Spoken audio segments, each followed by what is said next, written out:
Alrighty, welcome everybody back to day 8 of the 30-day Traders Induction here on the YouTube channel. Today we're going to be diving into trading strategies and time horizons. So first up, time horizons. What we mean by time horizons is just referring to whether a trader is a short-term trader or a long-term trader, as well as all of the different variations between the types of trading strategies that one may use. So some of them are more active and others are more passive. There's benefits and drawbacks to both, so there's not really any right way or wrong way to be trading relative to the time horizons. And it all comes down to the alignment with one's individual's lifestyle. Now, trading strategies, in my opinion, there is a whole host of different ways and terminologies that people have to identify what different types of tradings relative to the different time horizons and time frames they use. But I like to keep things nice and simple, and I've got 4 primary trading strategies, trading styles, whatever you want to call it. First up, we've got the position trading, and these are the very passive investors, if you will, that are looking to just buy the spot holdings of maybe a stock or an index or a cryptocurrency token, and just hold that for the long term and making the profit and loss based on the valuation of the asset. Next up, you've got swing trading, which is a slightly less passive but still very passive approach to trading. But this is a bit more where we're actually calculating the risk to reward on setups. We're looking for a trading strategy to present itself an edge, if you will, and trading the patterns that do play out on a day-by-day basis. But on the swing trading, it would be on the much higher time frames. So instead of looking at the charts on a daily basis, maybe we're looking at it once a week relative to the swing trading portfolio. In my personal trading styles, the swing trading represents the monthly, the weekly, and the daily time frames for the executions and the setups. Then we can step down to the day trading side of things, which is where we step down to the 4 hourly, the 1 hourly, and the 15 minutes for the executions. And this is where I spend a lot of my attention, a lot of my time on that day trading, swing trading hybrid model, but with much more of a focus on the day trading side of things, where each and every day we're getting a directional prediction and we're looking for those 4 hours and the 1 hour time frames to shape up and form some kind of a position for us to execute. And then you've got the micro trading, which is the scalpers. So in my opinion, this is the 15-minute and below, down from the 5-minute, the 2-minute, the 1-minute, and the 30, 15, and 5-second time frames. So this is when you're really, really getting a lot more aggressive on the quicker time frames in and out.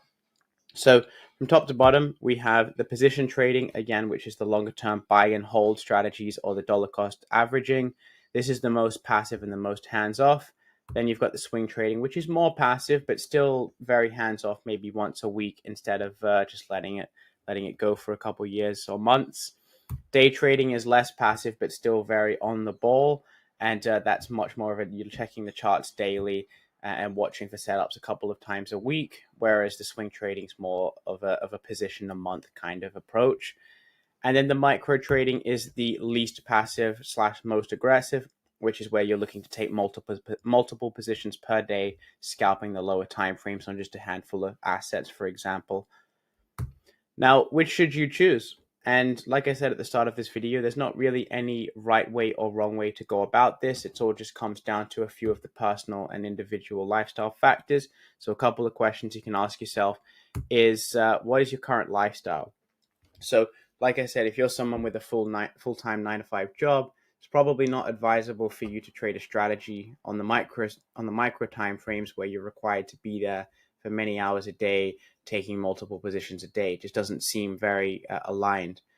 Whereas on the flip side, if you're someone that has the full-time business, maybe you've got a little bit more time on your hands, so you don't need to sit there on the much more passive side of things. You can be a little bit more active in the market. So it all just comes down to what your lifestyle currently is. There's no one size fits all. For most people working a 9-to-5, I would be looking at the day trading, swing trading, and position side of things. But if you're someone that maybe has a business that takes care of itself, and you've got all the time at the home, then maybe you can delve down into the day trading, the micro trading side of things on a more active basis. So next question is, what's your personality as well? Because not only is it about the lifestyle alignment, but it's also about the personality and your your personal risk tolerance. Because if you're someone that doesn't like to take risks, or you're a very conservative person, then even if you've got the time to do so, maybe the micro trading, the in and out, the high frequency trading isn't something that aligns well with your personality. So it comes down to having the self-awareness to identify how it is that you would like to trade. What do you feel most comfortable doing relative to the risk management parameters as well as the lifestyle? So a couple of questions to contemplate and meditate on. You're not going to get it first up. Try something for a little while. If it's too intense, rein it back. If it's too passive, bring it back on a little bit, and you'll find your personality over time. Now, in summary, we discussed the time horizons, which is just, again, the concept of referring to how long and how passive versus how conservative one needs to be in the markets, based on the dimension of time. Trading strategies, which is the buy and hold position trading strategies, the swing trading, which is the executions that maybe we're looking for once a month, we're checking on a weekly basis. Stepping down to the the day trading side of things, we're looking for a directional prediction each day. Maybe we're taking a couple of positions a week. And then the micro trading side of things, which is where we're looking for the positions multiple times throughout the day. So a few different variations, and a lot of people have their own opinion on how to categorize what each of those trading strategies and the trading styles are. Some people call the day trading the micro trading or the scalping, and it's all over the place. No right or wrong. This is just my personal way of formulating and identifying what's what. And then moving over to which you should choose, which is just meditating and spending time reflecting on your personality, asking the questions that would lead you to the answers that would give you the answer of which type of trading strategy that I would like to trade, whether it's more hands-off or more hands-on. So again, no one size fits all. It's a work in progress. You'll find what works for you over time and just go from there. So tomorrow we're going to be diving into the trading instruments, and we'll cover that in day 9. Hope you have a good day. Hope you enjoyed the video, and I'll catch you in the next one.